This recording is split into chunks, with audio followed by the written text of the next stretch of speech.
প্রথম প্রশ্ন এসেছে, রমজানে মাঝে মাঝে তারাবির নামাজ ছুটে যায়। যদি আমার তারাবির নামাজ ছুটে যায়, এতে কি আমার রোজা আদায় হবে বা রোজার পূর্ণতাতে কোনো সমস্যা হবে কিনা? ভাইরা আমার, রমজান মাসে তারাবির নামাজ না পড়লে আমরা অনেকে মনে করি যে তার রোজাতে বোধহয় অসুবিধা হবে। এটা সম্পূর্ণ ভুল ধারণা। তারাবি একটা ইবাদত, রমজানের রোজাটা আরেকটা ইবাদত। যেহেতু তারাবি না পড়লেও রমজানের রোজা হয়ে যায়, তাহলে তারাবি পড়ার কি আর দরকার আছে? কেন?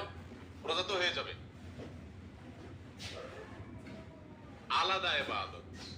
রোজা রাখা একটা ইবাদত, তারাবি পড়াটা আরেকটা ইবাদত। নবী করিম সাল্লাল্লাহু আলাইহি সাল্লাম একই হাদিসে দুটি কথা বলেছেন, মান কামা রমাদানা ঈমানান ওয়া ইহতিসাবান গুফিরা লাহু মা তাকাদ্দামা মিন যামবি। একই হাদিসে বলেছেন, মান সামা রমাদানা ঈমানান ওয়া ইহতিসাবান গুফিরা লাহু মা তাকাদ্দামা মিন যামবি।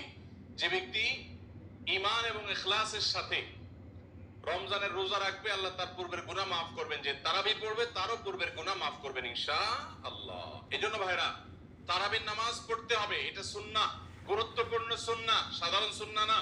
নবী সাল্লাল্লাহু আলাইহি সাল্লাম ছাড়েন নাই, সাহাবীরা ছাড়েন নাই। কোনো ওযর ছাড়া তারাবি ছাড়া যাবে না।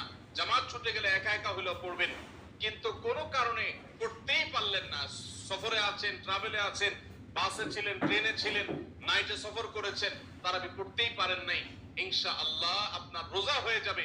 তাই বলে তারাবিকে অনেকে অবহেলা করেন আজকাল, যেটা তো সুন্নাত, না পড়লেই কি? এই অবহেলাটা আরেকটা দোষের। তাহলে আমাদের মধ্যে দুইটাই সীমা লঙ্ঘন। কেউ মনে করেন তারাবি না পড়লে রোজাই হবে না, এটা হলো বাড়াবাড়ি।